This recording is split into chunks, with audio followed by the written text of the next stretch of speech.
hora do nosso bate-papo com o psicólogo Alexandre Brito. Olá, Alexandre, tudo bem?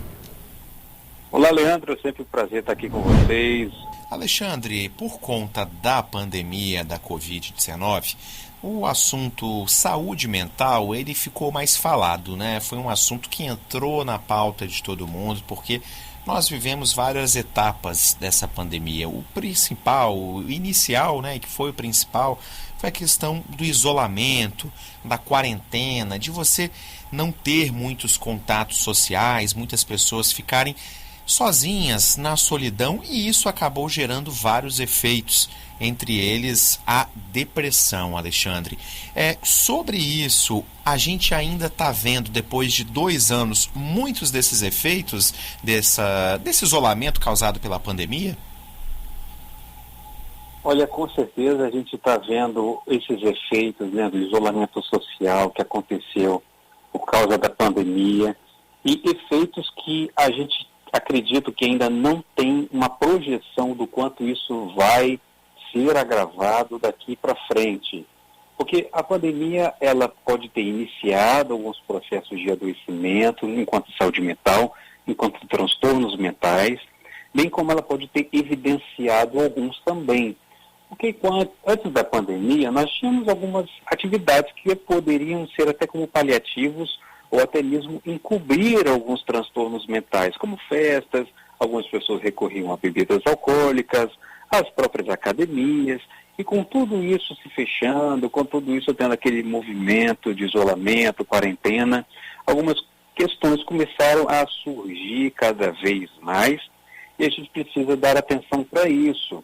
Porque é como se fosse, eu tenho visto algumas pesquisas mostrando que é como se fosse uma espécie de segunda pandemia, a pandemia justamente dos transtornos mentais, em particular, o caso da ansiedade e da depressão, tá? Porque elas vão gerar também, podem gerar também, um lesionamento em que a pessoa pode ter algum tipo de lesão causada por ela mesma, alguma situação em que ela acaba se prejudicando, causando algum prejuízo a si, a partir justamente desses transtornos. Por quê? Porque nos últimos 20 anos, as pesquisas estão demonstrando que dobrou o DataSUS, demonstrou que dobrou o número de pessoas ali que promovem, de alguma forma, a partir de um transtorno mental como depressão e ansiedade, alguma lesão no próprio corpo. De 7 mil, nós fomos para 14 mil casos, por exemplo, né, de tentativas ou de suicídio, né? Então, se nós estamos falando da pandemia da coronavírus, veja bem, essa pandemia dos transtornos mentais, pessoal, o que significa esse número? Significa que essa espécie de pandemia de depressão, de transtorno de ansiedade, está causando um óbito por hora, uma morte por hora. O que isso significa, pessoal? Isso supera o número de acidentes por moto, né, por óbitos por moto, em acidente de moto, ou mesmo HIV, tá? E no Brasil, o Rio Grande do Sul tem saído como pioneiro ali, o mais à frente, enquanto nessas pesquisas, e o que está em primeiro lugar no ranking sobre essas questões de transtornos mentais, depressão e suicídio, tá? Algumas pesquisas vão mostrar que muito isso se dá pelo aumento da pobreza, desigualdade, exposição à violência, e nós temos pouquíssimos planos de prevenção. A gente fala em planos de saúde, mas não tem plano, né? Na verdade, a gente só tem ali tratamento de quando já tem um certo problema. E tem também, a gente pode falar isso em um outro momento na coluna, a psicofobia. O que é isso? É quando as pessoas têm muitos estigmas em relação a alguém que tem transtorno mental, acreditando que é uma fraqueza, que é uma preguiça, enfim. Então, todos esses números vão mostrando para a gente que estamos diante de um processo de adoecimento que está matando e que precisa da nossa atenção e cuidado. Agora, Alexandre, qual é o sinal de alerta? Eu sempre pergunto isso, porque a gente acaba enfrentando muitas sensações ao longo do dia, ao longo dos nossos dias. O que você indicaria, o que você tomaria como algo que a pessoa tem de passar a notar, prestar atenção, eventualmente buscar uma ajuda profissional, tem um ponto que você fala assim, olha, nesse caso aí já não é mais, não tem jeito mais, a pessoa tem mesmo uma indicação de algo mais grave acontecendo com ela. Isso acontece? Sim, Cacá, em geral a gente tem que pelo menos associar 2 ou 3 coisas. A primeira que eu indico sempre é em relação à duração desse estado que você está se sentindo mal, vamos colocar assim, angustiado, você não consegue mais fazer as coisas como antes, não sente mais o mesmo prazer. Em geral, Cacá, e para quem nos ouve, pelo menos 2 semanas já sentindo isso, já é um sinal amarelo de alerta e que pode fazer com que você procure também uma ajuda profissional. Mas não é só o tempo. É preciso que também não tenha necessariamente uma causa específica. Porque, por exemplo, se você perde alguém, se você tem uma notícia ruim, se você teve algum prejuízo, se você passou por uma situação, um acidente, você sabe por que você talvez esteja triste ou esteja de luto. Muitas vezes, nos transtornos de ansiedade ou na depressão, às vezes você não sabe a causa, você não sabe muito bem o que está te fazendo mal, e isso, essa coisa opaca, é um sinal de alerta também, para que a gente saiba o que tem ali algo relativo a um transtorno mental, a um padecimento, um adoecimento, né, da alma, tá? Então, assim, é importante a avaliação profissional, mas para quem nos ouve e ter mais ou menos um critério para saber quando já é um sinal de alerta, eu pelo menos, né, para o público leigo digo essas 2 coisas. Olha, se está durando muito e se com o tempo você já está durando muito com prejuízos para a vida e se você já não tem uma causa específica em que você saiba por que você está como você está. Agora, Alexandre, até aproveitando muito disso que o Cacá falou sobre os sinais, né? Muitas vezes a pessoa que está passando por um problema desse, ela não vai percebendo, mas quem está no entorno, ele pode ajudar. Percebendo isso, o que é indicado, né? Como ajudar? Indicar algum tratamento profissional, inserir essa pessoa em algum círculo social novo, enfim. Quais seriam as orientações também para quem está no entorno de alguém que está vivendo uma situação assim de bastante dificuldade? Então, isso é interessante mesmo, Leandro, porque provavelmente todo mundo que nos ouve ou é essa pessoa ou conhece uma pessoa. Porque 1 em cada 4 pessoas já tem ou vai ter depressão, segundo as pesquisas, tá? O Brasil é o país mais ansioso do mundo e é um 3º lugar de diagnóstico de depressivos.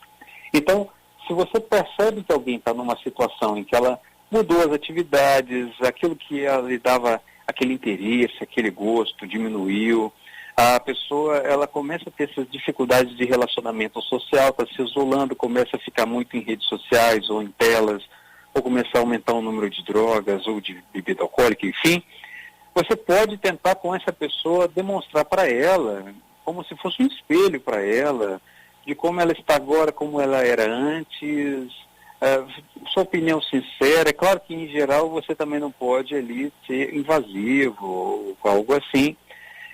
Às vezes tem que ser uma pessoa que ela tenha mais confiança para conversar, para que ela não desconfie justamente do que você está falando com ela. Tentar sempre um convite, muitas vezes, quem está com transtorno mental evita espaços sociais. Então, às vezes, as pessoas vão desistindo dela. E muitas vezes é importante não desistir, tentar ali, muitas vezes se mostrar à disposição, disponível. Essas questões de amizade familiar são importantes também. Procurar junto com a pessoa, talvez, meios para que ela melhore, faça coisas que ela goste, né, atividades físicas, e mesmo também ali pesquisar um profissional de saúde mental que possa dar uma orientação, convidar essa pessoa para fazer uma avaliação com um profissional, ter o acolhimento, porque, Leandro, a maior dificuldade que temos ainda é o estigma, é o preconceito. As pessoas falam assim, você precisa de terapia, elas escutam como, às vezes, um insulto, né? Como algo ruim. Então, você tentar, junto com a pessoa, fazer aquele papel de espelho para ela, conversar com ela de modo a acolher, e às vezes você só precisa escutar, fala assim, olha, se tem algo que você gostaria de dividir, conversar comigo, você pode falar comigo abertamente, eu estou disposto a te escutar, e às vezes demonstrar essa preocupação de forma acolhedora, né? Não tratando ela como inferior e colocando possibilidades a mais também para que ela possa ter esse suporte tanto familiar, tanto dos amigos, uma atividade que ela possa voltar a ter e também esse suporte profissional que vai ajudar ela a caminhar com ferramentas mais adequadas. Eu só queria, dar tempo para a gente terminar, Leandro? Eu queria, Alexandre, desmistificar algo que eu acho importante, que é o auxílio eventual de medicamentos para a pessoa se sentir melhor. Durante um bom período, eu acho que até existem ainda pessoas que têm assim, um certo estigma em relação, um certo preconceito em relação à utilização de remédios para tentar trazer um certo equilíbrio.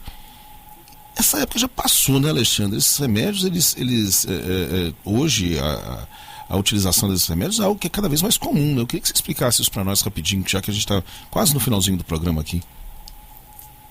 Claro, a medicação, junto a um profissional, ou um neurologista, ou um psiquiatra, a medicação ela pode ser muito importante, porque ela pode fazer o seguinte, né? Vamos dizer que o tratamento é justamente você atravessar um rio, né?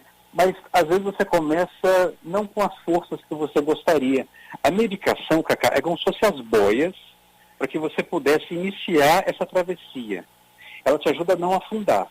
Mas a terapia, a psicoterapia é justamente aquilo que te faz dar as braçadas, aquilo que te faz dar um sentido para você chegar do outro lado.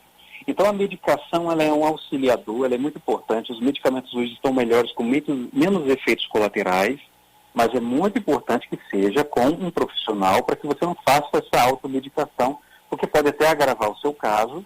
Algumas pessoas acabam usando ela de modo indevido, até mesmo para tentativa de suicídio. Então é muito importante que tenha um acompanhamento profissional e a medicação não é necessariamente um vilão, tá, pessoal? Tá joia, então, Alexandre. Para quem quiser continuar acompanhando dicas com você, o seu conteúdo, as orientações que você passa também na internet, deixa aí os seus contatos, redes sociais.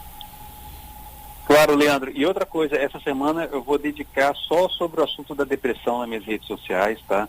Vou falar sobre isso lá no meu Instagram, @Alexandre_Psicologia, @Alexandre_Psicologia. E todo esse conteúdo também vai para o canal YouTube Psicologia e a Vida Cotidiana e a nossa coluna no portal S360.